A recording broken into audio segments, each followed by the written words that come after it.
ब्राह्मणों को गाली तब तक मत दीजिए आप जातिवादी भेदभाव को लेकर जब तक आप खुद जातिवाद से मुक्त ना हो। बाबा साहब ने कहा एनिहिलेशन ऑफ कास्ट, और हम क्या करने लगे, जातियों में बट गए। हम जातियों का सम्मेलन करा रहे हैं, कहीं चमार सम्मेलन हो रहा है, कहीं दुसाध सम्मेलन हो रहा है, कहीं खटीक महासभा बनी हुई है, ये चल रहा है। कोई हमको कह देगा छत पर से कूद जाओ, हम कूद जाएंगे। जय भीम भी बोल रहे हैं, आरक्षण का लाभ, बाबा साहब का आरक्षण का लाभ लेंगे, कहेंगे जय भीम वाले बाहर जाओ।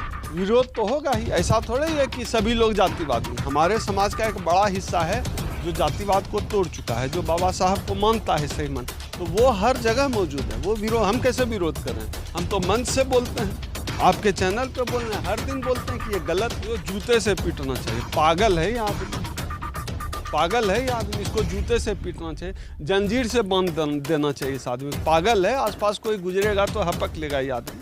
हमारे बहुजन समाज के महापुरुषों के बारे में साहब बोल रहे हैं कि उसकी औकात कैसे हुई, किसने हिम्मत दी, किसने ताकत दी?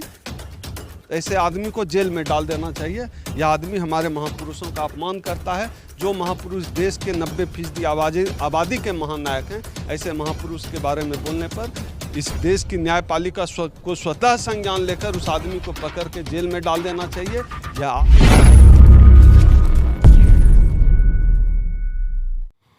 जय भीम, नमो बुद्धाय। मैं सुमन बौद्ध और आप देख रहे हैं SB Live 85। इस वक्त हम हैं भारत की राजधानी दिल्ली में और हमारे साथ ओमसुधा जी हैं और मैं इनसे जानना चाहूँगी कि अभी आप देखे होंगे कि 4 तारीख को प्रथम चमार अधिवेशन जो है कि कार्यक्रम तालकटोरा स्टेडियम में रखा गया था। उसी के विषय में मैं बात करूंगी कि सर, जिस तरह से तालकटोरा स्टेडियम में प्रथम चमार अधिवेशन को लेकर एक कार्यक्रम किया गया था, लेकिन उसमें बाबा साहब की मूर्ति नहीं लगी हुई थी, तस्वीर नहीं थी, उसके ऊपर बहुत विवाद हुआ। इसको आप किस नज़रिए से देखते हैं?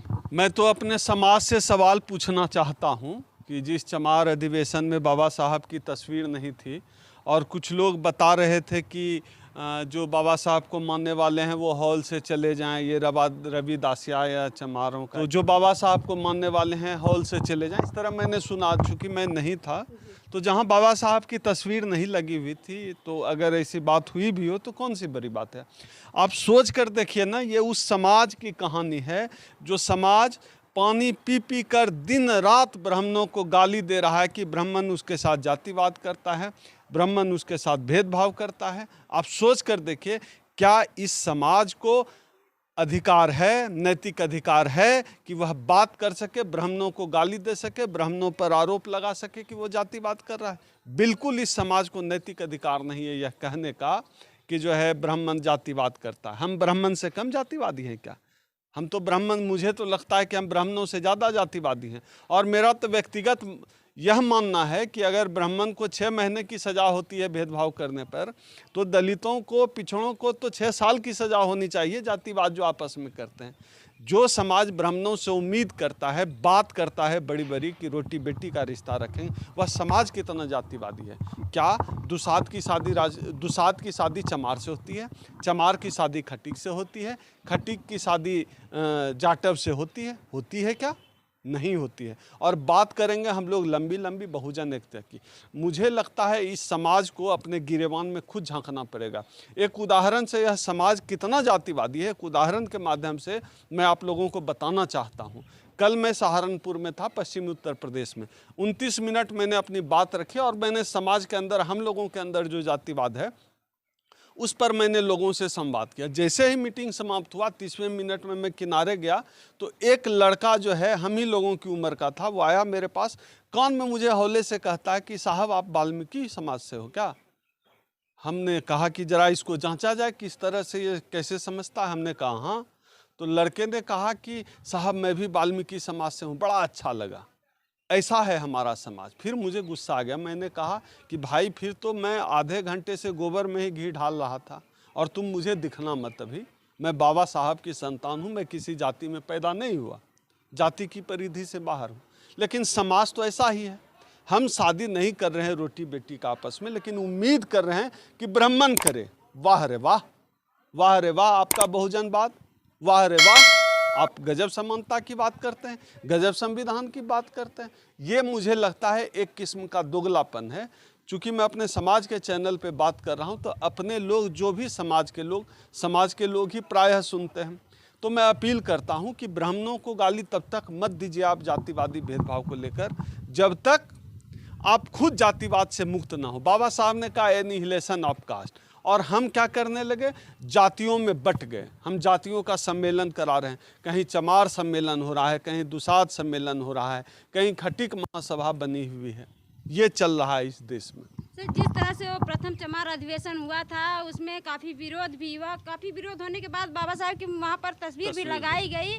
हालांकि मंच से जब भीम का नारा लगाया गया, वो मंजीत मेहरा जी थे, वो जब बाबा साहब का गाना गाएं, आपको पता होगा कि वो मिशनरी आदमी है, सिंगर है, तो जब गाना गाएं तो नीचे से काफ़ी लोग विरोध किए, और विरोध करने के बाद एक उसमें से थे कि कहें कि अगर जय भीम को आप लोग मानते हो तो आप अपने घर पे जाके मानिए, यहाँ पर चमार अधिवेशन हो रहा है। क्या ये है जातिवाद। मुझे तो इतना पता भी नहीं था कि इस स्तर पर हमारा समाज, पता नहीं, मुझे तो ऐसे लोगों से घिन आती है। मुझे ब्राह्मणों से ज़्यादा अपने समाज के उन लोगों से घिन आती है जो कि इस तरह का जातिवाद करते हैं, इस तरह का जातिवाद पैदा करते हैं। कोई चमार होने का कोई घमंड होता है, दुसाध होने का कोई घमंड होता है, धोबी होने का कोई घमंड होता है? फिर लड़ो, अपनी जाति पर गर्व करो। तो उनको भी ब्राह्मण राजपूत होने का गर्व है, तो दोनों गर्व आपस में टकराओ, फिर वो गलत कैसे है? अगर आपको चमार होने पे घमंड हो, दुसाध होने पे घमंड हो, धोबी होने पे घमंड हो, तो फिर उनको अगर राजपूत ब्राह्मण होने पे घमंड है, क्या गलत है? बाबा साहब इसी के खिलाफ थे। हम लोग तो बाबा साहब को मानने वाले लोग हैं।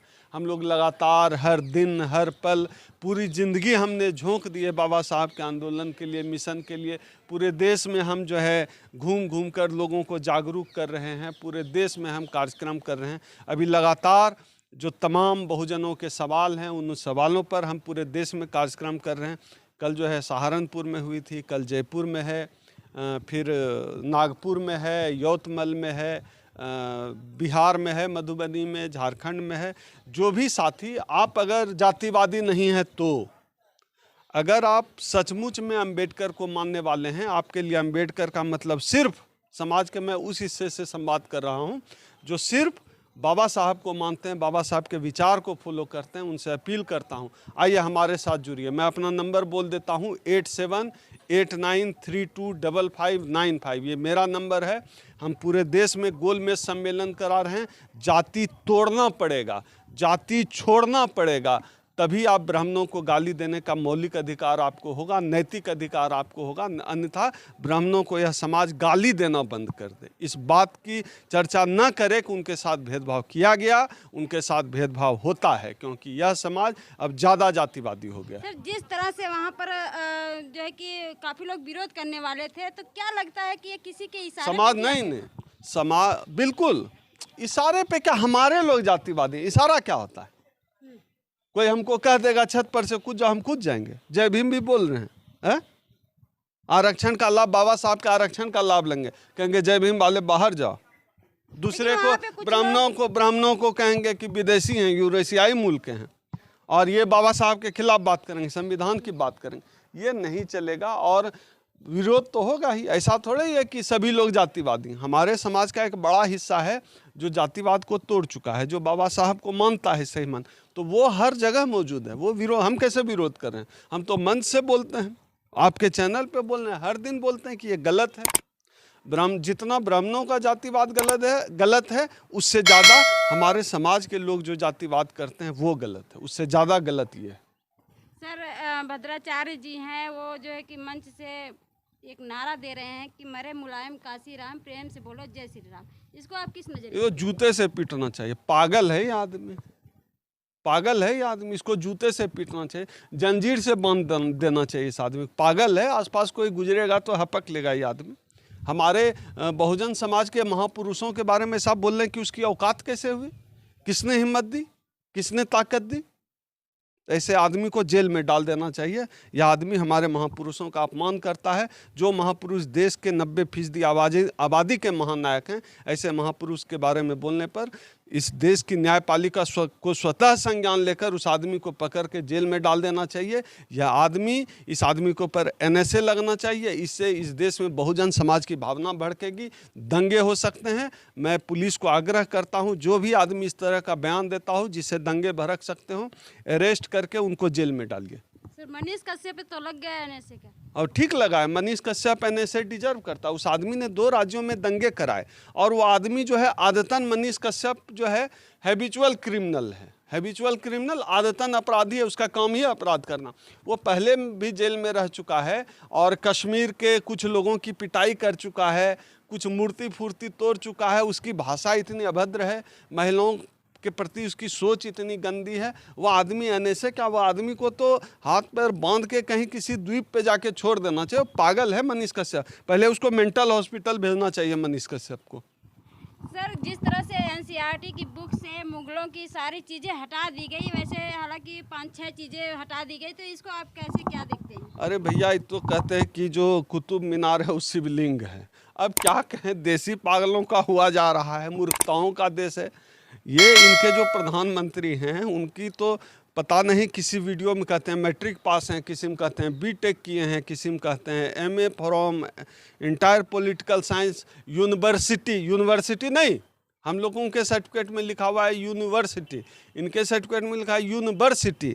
तो इनके जो महानायक है हिंदू हृदय सम्राट, उनका डिग्री का ही पता नहीं असली है कि नकली। हम नकली भी नहीं कह रहे, असली भी नहीं कह रहे, हम लोग कंफ्यूज हैं। तो हम लोग देख रहे हैं पता नहीं क्या है। तो देसी मूर्खताओं का है, पढ़ाई लिखाई से लेना देना है। चैप्टर मिटा देने से क्या होता है? इतिहास आप मिटा देंगे, लाल किला को उठाकर कहाँ ले जाएंगे? जामा मस्जिद को कहाँ लेकर चले जाएंगे? कहाँ लेकर जाएंगे? दिल्ली उनकी बसाई है, कहाँ लेकर जाएंगे? इतिहास किताब का 4 पन्ना फाड़ देने से इतिहास बदलता है? सर 2024 में आप किसको देख रहे हैं? राहुल गांधी की सदस्य अभी चली गई। हम इस देश के संविधान को देख रहे हैं, जो इस देश के संविधान की रक्षा करने के लिए सामने खड़ा है, जो इस देश में बहुजनों की बात करेगा। मेरा वोट इसको, और मैं अपने समाज के लोगों से बात करता हूं, प्रधानमंत्री मत चुनिए, सांसद चुनने का संवैधानिक अधिकार मिला है, सांसद चुनिए। जो आरक्षण की बात करेगा, जो निजीकरण के खिलाफ बात करेगा, जो संविधान और लोकतंत्र की बात करेगा, उसको वोट देना। सर आखिरी सवाल मेरा ये है कि आज़ादी के 75 साल के बाद भी महिलाएं हमारी सुरक्षित नहीं है, इसको आप क्या? देसी बीमार है महिलाओं के लिए। समझिए कि बाबा साहब नहीं होते तो इस देश में महिलाओं को तो जंजीर में बांध के ये लोग रखते। तो बाबा साहब की वजह से जो है इतना बदलाव आया है कि महिलाएं सामने आई है। तो महिलाओं के प्रति जो दृष्टिकोण है इस भारतीय समाज में ठीक नहीं है, बदल रही है। बाबा साहब ने हिंदू कोड बिल पर जो है इस्तीफा दिया था। बाबा साहब ने महिलाओं के हक अधिकार के लिए सबसे बड़ी और सबसे मुकम्मल लड़ाई लड़ी। महिलाएं चाहे सवर्ण हो चाहे बैकवर्ड हो, बैकवर्ड तक तो पहुंचा भी नहीं जो सवर्ण महिलाएं बाबा साहब की वजह से लाभ ले रही। समाज बदलेगा धीरे धीरे, स्लो प्रोसेस है। भारतीय समाज तो ऐसा ही है, स्लो प्रोसेस है, धीमी प्रक्रिया है, लेकिन समाज जो है चलनशील है, चल रहा है।